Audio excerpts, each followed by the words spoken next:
میں آج ایک صاحب کو پڑھ رہا تھا، پتہ نہیں لوگ کیوں پریشانی کا شکار ہیں، کیوں لوگ اس آزمائش کا شکار ہیں، کہتے ہیں جی وسیلہ نہیں دینا چاہیے، سیدھا سیدھا نیک عمل کرو۔ او میرے بھائی، میں نے کہا کہ اللہ کسی وسیلے کا محتاج، اللہ محتاج نہیں، لیکن اس کی عادت ہے، وہ وسیلے کو پسند فرماتا ہے۔ باریک بات مشکل ہوتی ہے لیکن موٹی بات تو سمجھ میں آنی چاہیے نا۔ کوئی شخص ایسا ہے جسے اللہ نے بغیر ماں باپ کے وسیلے کے پیدا کر دیا ہو، حالانکہ اللہ پیدا کرنے پہ قادر حضرت آدم کو کیا ہے نا، حضرت حوا کو، جناب عیسیٰ علیہ السلام کو بغیر باپ کے پیدا، لیکن یہ اس کی عادت، وہ جب پیدا کرتا ہے تو ماں باپ کے وسیلے سے پیدا کرتا ہے، پھر جب روزی دیتا ہے تو پھر بھی کسی نہ کسی، کیا اس نے حکم دے دیا روزی کون دیتا ہے؟ تو اللہ کا یہ حکم ہے کہ کنڈی لگا کے اندر پنکھا چلا کے سوئے رہو، روزی پہنچ جائے گی۔ کہتا اٹھ، کوئی سبب پیدا کر، باہر نکل، محنت کر، وسیلہ بنا۔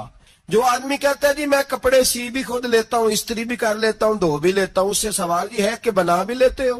اس کا مطلب ہے اللہ نے بندوں کو بندوں کا محتاج، بندوں کے لیے بندوں کا وسیلہ اللہ نے رکھا ہے۔ ہماری یہ موٹی سی بات بھی عقل میں نہیں آتی، موٹی سی بات بھی کہتا جی نہیں ڈائریکٹ، او خدا کے بندے تھوڑا غور کر، دیتا اللہ ہی ہے اور دے گا بھی اللہ ہی، لیکن جو ذرائع، جو وسیلے، جو سبب اللہ نے ہمارے لیے مقرر کیے ہیں، ہم اس سبب کا انکار کر سکتے؟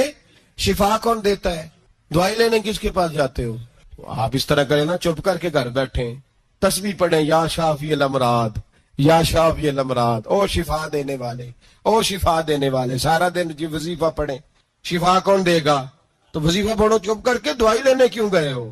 لیکن اللہ کے حبیب کا ہی فرمان ہے کہ بیمار ہو جاؤ تو دوائی بھی کھاؤ، پرہیز بھی کرو۔ یہ سارے فرمان ہمیں بتاتے ہیں کہ وسیلہ لینا، وسیلہ دینا، یہ تو اللہ تبارک و تعالیٰ کا طریقہ مبارکہ ہے۔ لوگ اتنی سی بات کو نہیں سمجھتے، اور قرآن نے واضح طور پہ کہہ دیا وَابْتَغُوا إِلَيْهِ الْوَسِيلَةَ، اور سورہ بقرہ گھر جا کے کھولنا، آیت نمبر 99، 80 اور 99 آیت پڑھنا۔ کفار نے، یہودیوں نے نبی پاک کی علامتیں پڑھ لی تھی تورات، زبور اور انجیل میں۔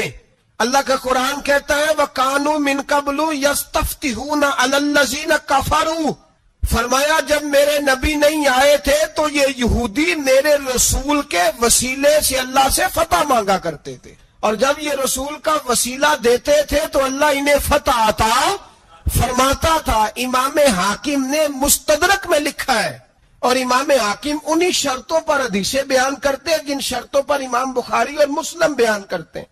امام حاکم کہتے ہیں کہ نبی پاک صلی اللہ تعالی علیہ وآلہ وسلم کے وسیلے سے ہر چیز اللہ عطا کرتا ہے۔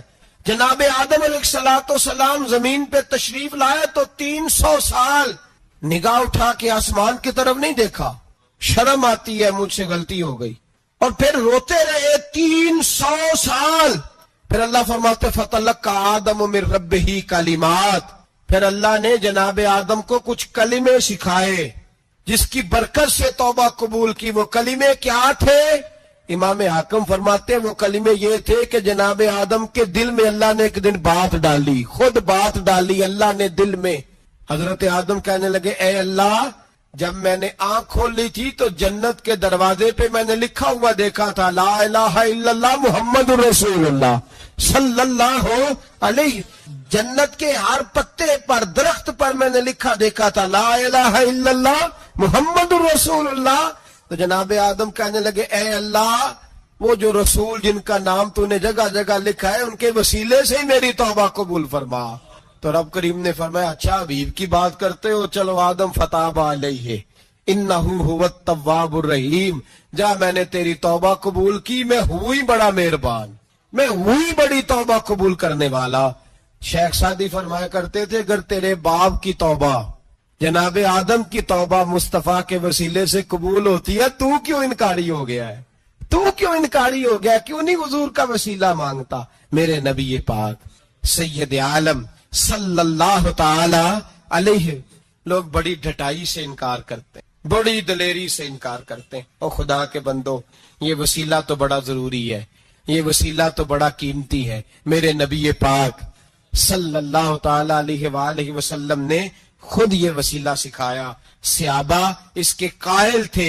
حضرت عائشہ صدیقہ کے پاس لوگ آئے, آ کے عرض کیا, اے اماں جی بارش نہیں ہوتی, قحط پڑ گیا ہے.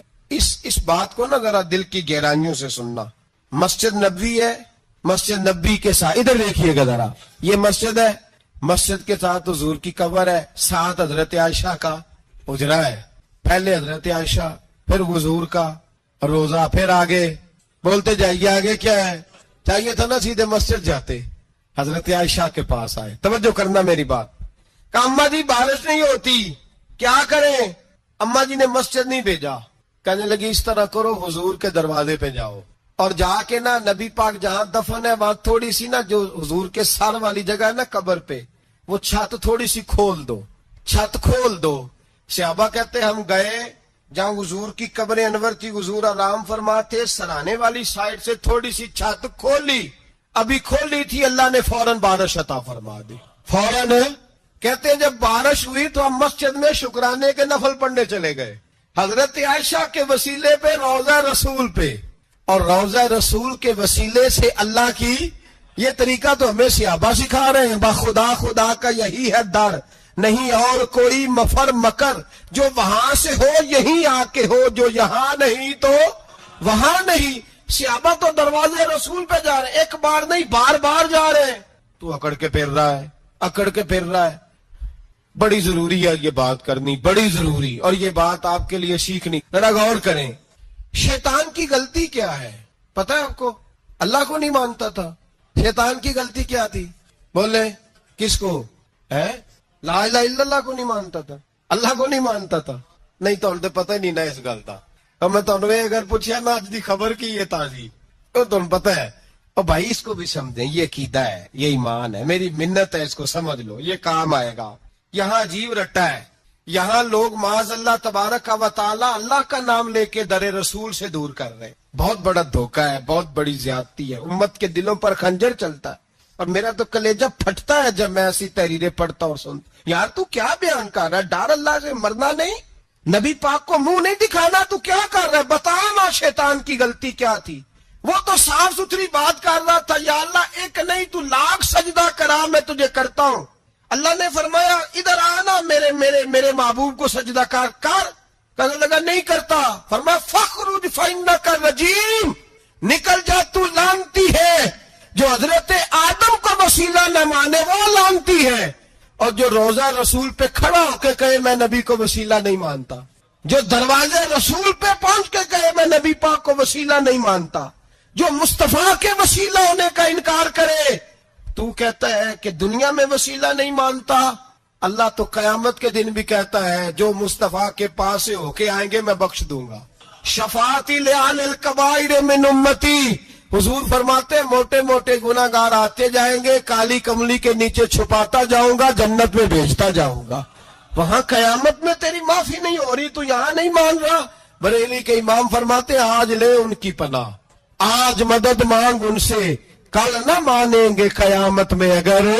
اور دیکھ تو کہتا ہے میری نمازیں, میرے روزے, میری زکاتیں, میرا جہاد کام آئے گا. سن, حضرت عبد الرحمن ابن عوف صحابہ میں سے تگڑا آدمی, اتنا بڑا شخص, اتنا بڑا آدمی کہ جس کے پیچھے میرے رسول نے نماز ادا فرمائی ہے. اتنا بڑا شخص, ہر جہاد میں سب سے پہلے, سب سے امیر تھے, صدقات خیرات بڑھ بڑھ کے دیتے تھے, ساری نیکیاں ہیں.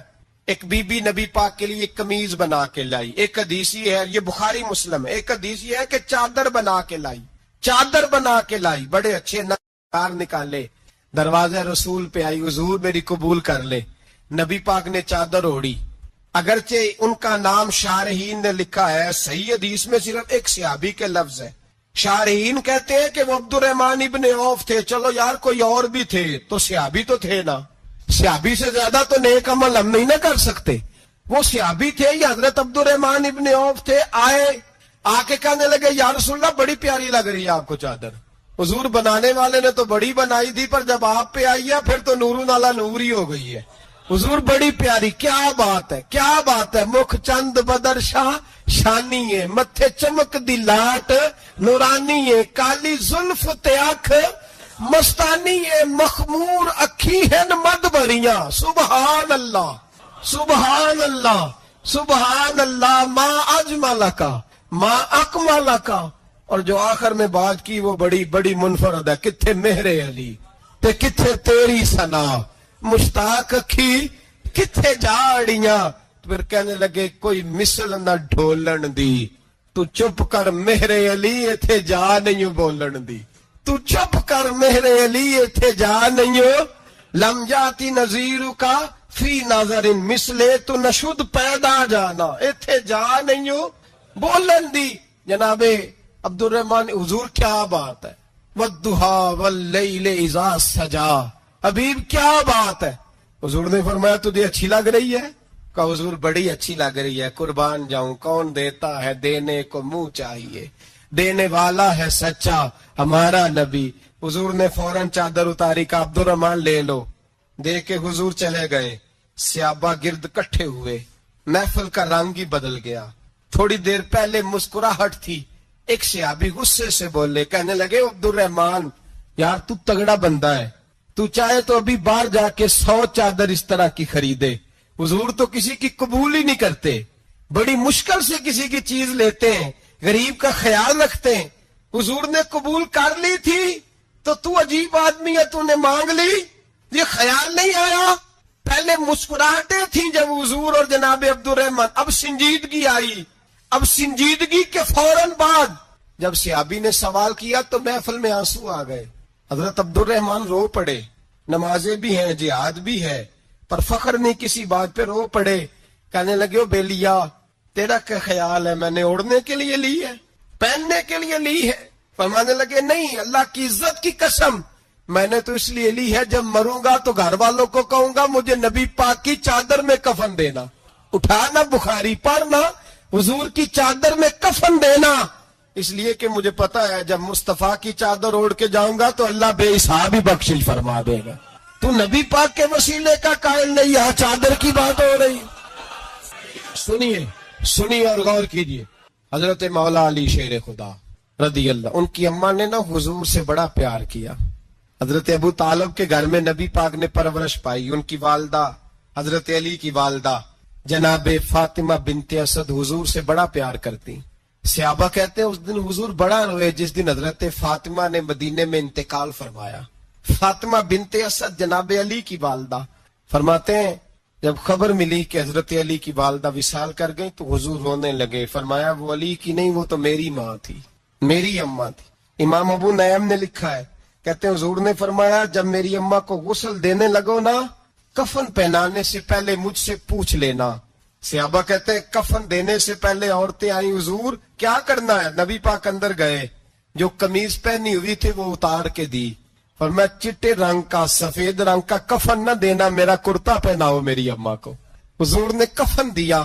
حضرت ابو ذر غفاری فرماتے ہیں جب جنازہ پڑھ لیا نا تو نبی پاک فرمانے لگے قبر صحیح بنائی ہے تم نے. حضور صحیح بنائی ہے. فرمایا نہیں لگتا نہیں. فرماتے یہ کہتے کہتے میرے نبی قبر میں اتر گئے. میری آنکھیں برس پڑی. میں نے کہا علی کی اماں رب تجھ سے کیا حساب لے گا ساری رحمتیں تو پہلی تیری قبر میں آ گئی. عشق سرکار کی ایک شمع جلا لو دل میں بعد مرنے کے قبر میں بھی اجالا ہوگا. نبی پاک قبر میں لیٹے پھر بیٹھے. فرمایا صحیح ہے قبر. پھر میرے نبی پاک نے دفن کیا ان کو. پھر دیر تک دعا کرتے رہے اور رو کے فرمانے لگے اے اللہ اپنے نبیوں کے وسیلے سے اور میرے وسیلے سے میری اماں کی قبر روشن کر دے. حضرت ابو ذر فرماتے ہیں کسی کا دل نہیں کرتا اس کی ماں مرے. آج میرا دل کرتا تھا کاش میری مر جاتی. یہ فضیلت میری اماں کو نصیب ہوتی. سیدنا ابو ذر فرماتے جب حضور رخصت ہونے لگے تو میں قریب گیا. میں نے کہا حبیبہ ذرا یہ رنگ مجھے بھی سمجھائیں. تو حضور نے فرمایا میں نے اپنا کرتا اس لیے پہنایا ہے کہ جب میرا کرتا فاطمہ بنت اسد کو پہنایا جائے گا تو اس کے توسل سے اللہ انہیں جنت کا جوڑا عطا فرمائے گا. اور قبر میں اس لیے اترا ہوں کہ جب میں قبر میں اترا ہوں تو اب میری اماں کی قبر تنگ نہیں ہوگی بلکہ اللہ میری برکت سے کشادگی عطا فرما دے گا. پسے مردن فرشتوں نے جو تلاشی لی تو کیا نکلا فقط ایک دل کے گوشے سے خیال مصطفیٰ نکلا. اور میاں صاحب تو تڑپ اٹھے کہنے لگے قبر میری تے میرے پیرا جے کر پاویں پھیرا قبر میری تے. چلو زندگی میں بھی دعا رہی، زندگی میں بھی دعا رہی کہ تو آئے. میں کو جیتے میرا دل بر سونا، کیوں کر اس نو بھاواں. او ویڑے میرے وڑدا نہ ہی، میں پئی لکھ وسیلے پاواں. میں نے زندگی میں بھی کہا وہ نہیں آیا. کی سی جے درد بن کے آ جاندو، وہ نہیں آیا. میاں صاحب کہتے ہیں میری قبر میں بھی یہ دعا رہی، قبر میری تے میرے اب پیرا جے کر پاویں پھیرا. قبر میری تے میرے اب پیرا جے کر پاویں پھیرا. قبر دے وچوں ہڈیاں اٹھ کے مجرا کر سن تیرا. تو آ تو صحیح میرے رسول پاک سید عالم صلی اللہ علیہ وسلم خود قبر میں لیٹ گئے. او بھائی یہ وسیلہ اتنا پیارا، یہ وسیلہ حضرت ابو ذر فرماتے دل کرتا تھا یہاں میری اماں ہوتی. اتنی کرم نوازیاں، اتنی بندہ نوازیاں، اتنی رحمتیں.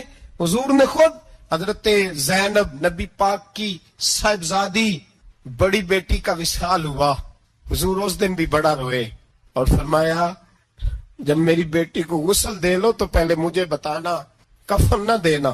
صحابہ کہتے حاضر ہوئے، یا رسول اللہ بی بی صاحبہ کو غسل دے لیا، کیا کرنا ہے؟ تو حضور نے اس دن بھی کرتا اتار کے دیا.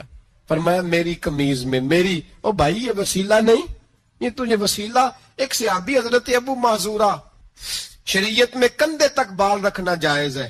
اس صحابی کے اتنے لمبے بال تھے کہ جب وہ بیٹھتے تھے تو نیچے دب جاتے تھے. لوگوں نے منع کیا کٹواتا کیوں نہیں؟ فرمانے لگے نہیں کٹوانے. کہا کیوں؟ فرمانے لگے قبر میں لے کے جانے، قبر میں. کہا کیوں؟ فرمایا ان بالوں پہ ایک دفعہ نبی پاک نے ہاتھ رکھا تھا، حضور نے دست مبارک رکھا تھا. میں ساتھ للہد میں عشق رخ شاہ کا داغ لے کے چلے.